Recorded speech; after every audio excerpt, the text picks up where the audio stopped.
بسم اللہ الرحمن الرحیم السلام علیکم ورحمۃ اللہ وبرکاتہ۔ عزیز طلبہ، معاشرتی علوم درجہ ہفتم کے سبق میں آپ سب کو خوش آمدید۔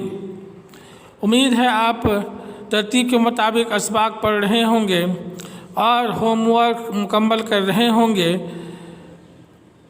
اللہ پاک سے دعا ہے کہ جلد از جلد جماعتی تدریسی عمل کا سلسلہ شروع ہو جائے اور ہم جماعت میں تعلیمی عمل کو آگے بڑھا سکیں، اور یہ بھی دعا ہے کہ اللہ پاک آپ کے علم و عمل میں خوب ترقی عطا فرمائے، آمین۔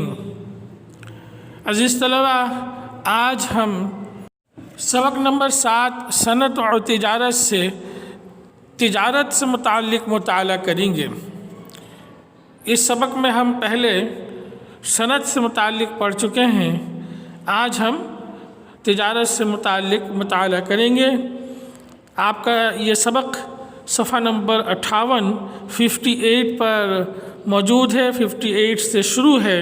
کتاب کھول لیں، سبق پر نظر رکھیں، اہم پوائنٹس کو، اہم نکات کو ہائی لائٹ کرتے جائیں، نشان لگاتے جائیں، بعد میں انہیں لازمی ذہن نشین بھی کریں گے۔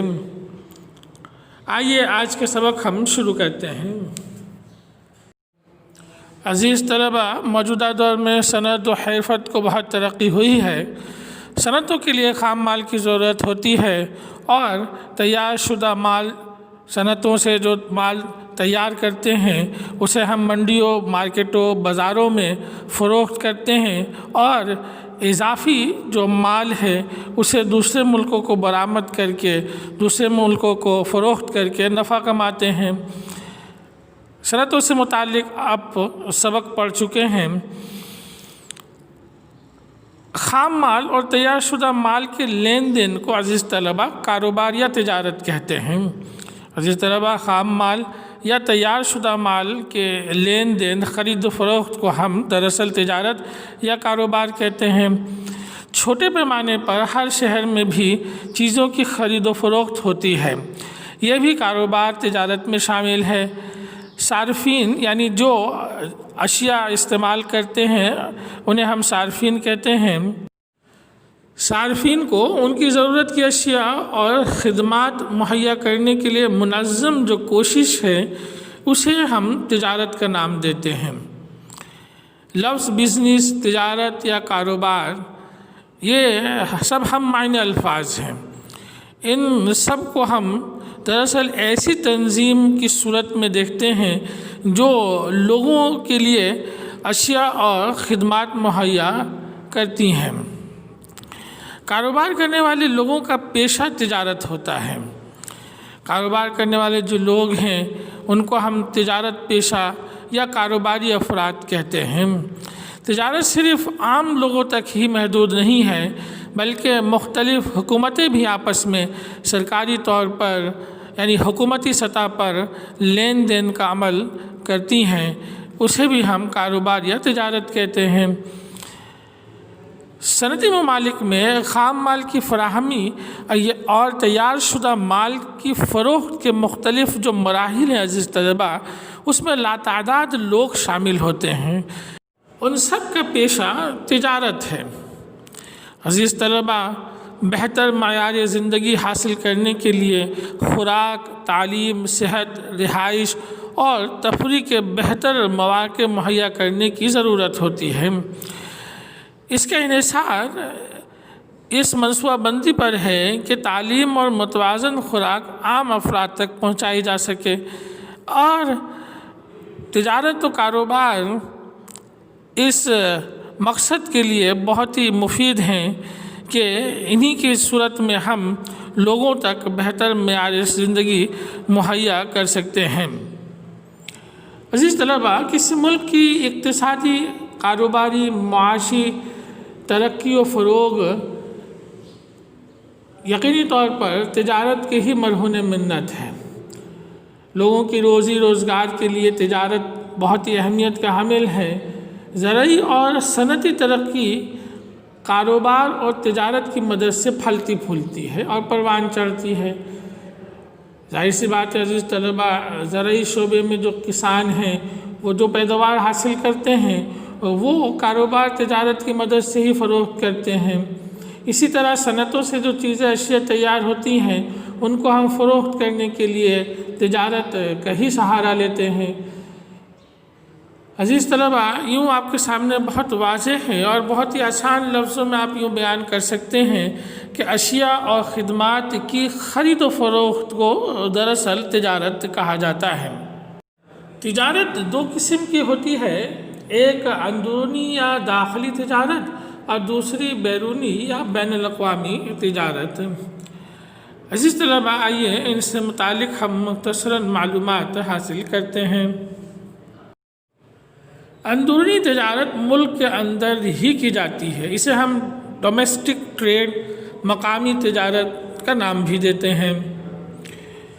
اندرونی تجارت سے مراد یہ ہے کہ اشیاء اور خدمات ایک ہی ملک کے مختلف حصوں میں خریدی اور فروخت کی جائیں۔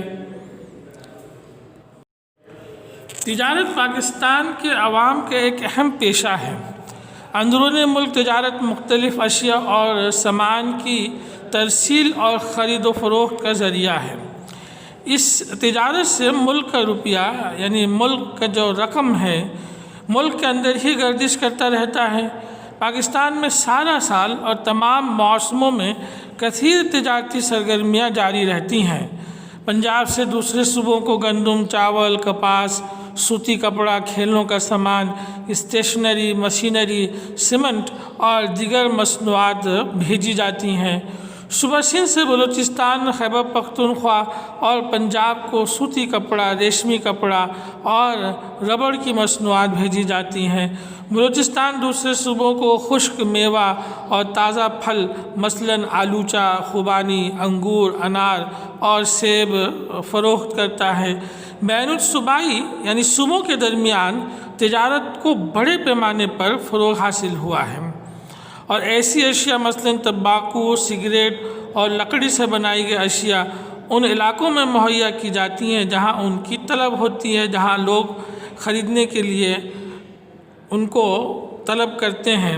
اندرونی تجارت پاکستان کے عوام کے لیے روزگار، فلاح و بہبود اور خوشحالی کا بہت بڑا ذریعہ ہے۔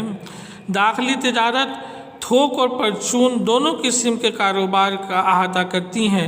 عزیز طلبہ، تھوک تجارت سے مراد یہ ہے کہ بڑی مقدار میں ایک ساتھ مال کو فروخت کرنا، جس کو ہم ہول سیلنگ بھی کہتے ہیں، اور پرچون سے مراد یہ ہے کہ ایک ایک چیز کو فروخت کرنا، یعنی ریٹیل کی صورت میں فروخت کرنا، جیسے کہ عام گلی محلوں کے اندر جو دکانیں موجود ہیں وہاں سے دکاندار لوگوں کو ریٹیل کی صورت میں، پرچون کی صورت میں یعنی ایک ایک کر کے فروخت کرتا ہے۔ پاکستان کے بڑے تجارتی مراکز کراچی، حیدرآباد، کوئٹہ، ملتان، لاہور، فیصل آباد، گوجرانوالہ، سیالکوٹ، راولپنڈی اور پشاور ہیں۔ عزیز طلبہ، تجارت کی دوسری قسم بیرونی یا بین الاقوامی تجارت ہے۔ بین الاقوامی تجارت میں ایک ملک اپنی اشیاء اور خدمات دوسرے ممالک کو فروخت کرتا ہے اور اپنی ضروریات کی اشیاء دوسرے ممالک سے خریدتا ہے۔ یوں وہ اشیاء جو دوسرے ممالک کو فروخت کی جائیں برآمدات کہلاتی ہیں، جبکہ خریدی جانے والی اشیاء کو درآمدات کہتے ہیں۔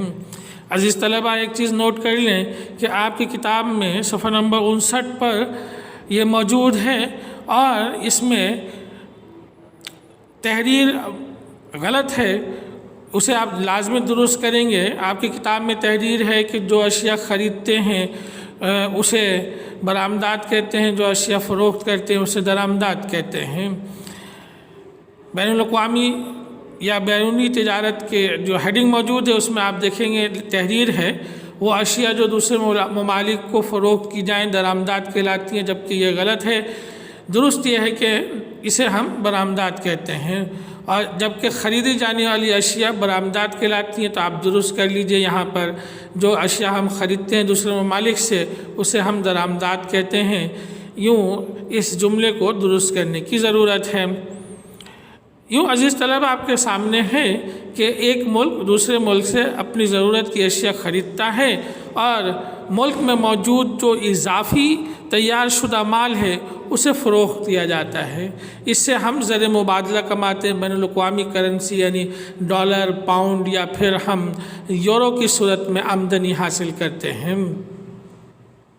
زر مبادلہ سے مراد یہی ہے کہ وہ کرنسی جو کہ ساری دنیا کے اندر ممالک ایکسیپٹ کرتے ہیں، قبول کرتے ہیں اور اس کرنسی کی مدد سے آپس میں تجارت کرنا پسند کرتے ہیں، تو موجودہ وقت میں 3 کرنسی ہیں جو کہ بین الاقوامی صورت میں تجارت کے لیے استعمال کرتے ہیں۔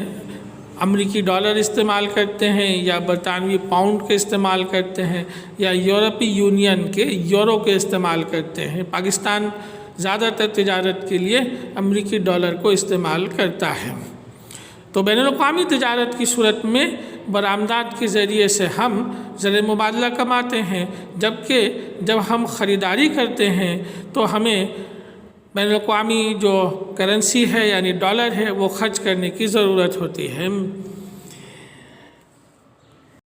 عزیز طلبہ، دنیا میں کوئی ملک ایسا نہیں ہے جو تمام ضروریات زندگی میں خود کفیل ہو، یعنی اپنی ضرورت کو خود پورا کرنے کے قابل ہو۔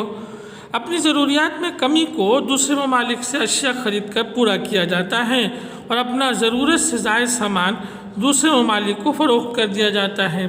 اس تجارت کو بیرونی تجارت کہا جاتا ہے۔ مختلف ممالک اپنی مختلف مصنوعات کے لیے مشہور ہیں۔ مثال کے طور پر جاپان الیکٹرانک اشیاء اور موٹر گاڑیوں کے لیے مشہور ہے۔ پاکستان قالین بافی، سوتی کپڑے اور چمڑے کے سامان وغیرہ کے لیے مشہور ہے۔ امریکہ بھاری صنعتوں اور جنگی ہتھیار اور اسلحہ کے لیے معروف ہے۔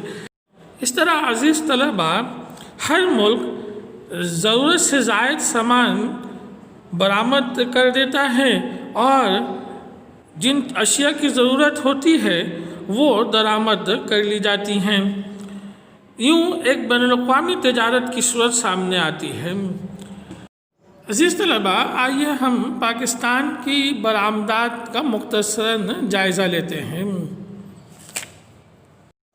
دنیا بھر میں پاکستان کے سوتی کپڑے کی بہت زیادہ طلب ڈیمانڈ موجود ہے۔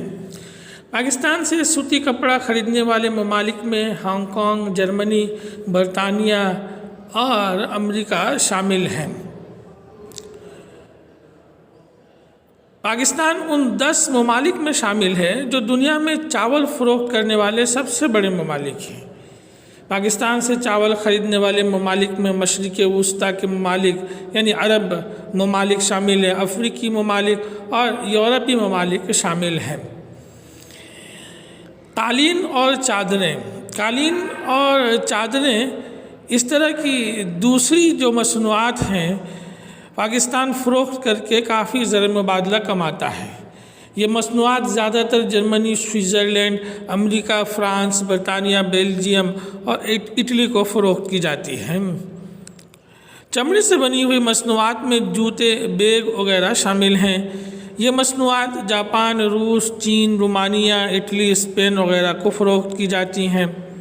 اسی طریقے سے پاکستان کے ساحلی علاقوں میں رہنے والے مچھیرے بحیرہ عرب سے مچھلیوں کا شکار کرتے ہیں۔ پاکستان کی ساحلی پٹی کی لمبائی تقریباً 1050 کلومیٹر ہے، جو کہ بحیرہ عرب کے ساتھ موجود ہے، اور ہمارے جو ماہی گیر ہیں مچھلیوں کا شکار کرتے ہیں اور پھر انہیں برآمد کرتے ہیں۔ یہ مچھلیاں جاپان، مشرق وسطیٰ کے ممالک اور جنوبی ایشیا کے ممالک کو فروخت کی جاتی ہیں۔ اسی طرح پاکستان کھیلوں کا سامان بنانے کے حوالے سے بھی شہرت رکھتا ہے۔ پاکستان میں سیالکوٹ کھیلوں کا سامان بنانے کا سب سے اہم مرکز ہے۔ پاکستان میں تیار ہونے والا کھیلوں کا سامان اپنی عمدہ کوالٹی اور پائیداری کے لحاظ سے خاص اہمیت رکھتا ہے۔ خاص طور پر ورلڈ کپ مقابلوں میں پاکستان سے فٹ بال خریدے جاتے ہیں۔ ان اشیاء کے علاوہ پاکستان خام اون، تمباکو، پھل، سبزیاں، آلات جراحی اور کشیدہ کاری والی مصنوعات بھی دوسرے ممالک کو فروخت کرتا ہے۔ آئیے اب ہم پاکستان کی درآمدات پر نظر ڈالتے ہیں۔ پاکستان میں مشینیں بنانے والی صنعت کی کمی ہے۔ اس وجہ سے پاکستان مختلف اقسام کی مشینیں درآمد کرتا ہے۔ ان مشینوں میں بجلی پیدا کرنے والی مشینیں، کپڑا بنانے والی مشینیں، کانکنی کرنے والی مشینیں، گاڑیاں اور موٹریں بنانے والی مشینیں اور بجلی سے چلنے والی مختلف مشینیں شامل ہیں۔ پاکستان میں معدنی تیل کی بھی کمی ہے، اس لیے ہمیں معدنی تیل دوسرے ممالک سے خریدنا پڑتا ہے۔ خاص طور پر ہم سعودی عرب سے بڑی مقدار میں خام معدنی تیل پیٹرولیم کی خریداری کرتے ہیں۔ زرعی فصلوں کی پیداوار بڑھانے کے لیے ہمیں مختلف کیمیکل اور اسپرے وغیرہ دوسرے ممالک سے خریدنے پڑتے ہیں، درآمد کرنے کی ضرورت ہوتی ہے۔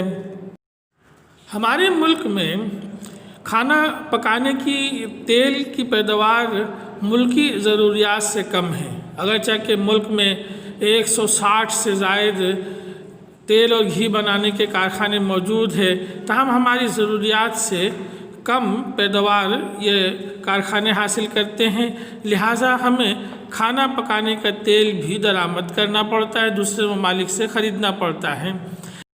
پاکستان میں بسوں، گاڑیوں، ٹرکوں، رکشوں اور موٹر سائیکلوں کی طلب موجود ہے، ڈیمانڈ موجود ہے۔ ان موٹر گاڑیوں کے پرزے جاپان، چین اور اٹلی سے درآمد کیے جاتے ہیں۔ عزیز طلبہ، ان اشیاء کے علاوہ پاکستان مختلف الیکٹرانک اشیاء، پینٹ، دیواروں پر اور گھروں کو رنگنے کے لیے جو پینٹ استعمال کرتے ہیں، کاغذ اور چائے بھی درآمد کرتا ہے۔ اسی کے ساتھ عزیز طلبہ، آج کا سبق اور سبق نمبر 7 مکمل ہوا۔ اس سبق سے ہم نے صنعت اور تجارت 2 عنوانات تھے، انہیں مکمل طور پر ہم پڑھ چکے۔ اب آپ سے گزارش ہے کہ اس مکمل سبق کا 1 سے زائد مرتبہ ضرور مطالعہ کریں اور اہم نکات جو آپ یقیناً نوٹ کر چکے ہوں گے انہیں ذہن نشین کر لیجئے۔ اور اس سبق سے پہلے جن اسباق کو ہم پڑھ چکے ہیں ان کے بتائے گئے کام آپ لازمی جرنل پر تحریر کر لیں اور امتحان کی تیاری کے لیے سوالات و جوابات بھی یاد کرتے رہیں۔ آپ سب کا بہت بہت شکریہ۔ اگلے سبق کے ساتھ پھر حاضر خدمت ہوں گے۔ السلام علیکم ورحمۃ اللہ وبرکاتہ۔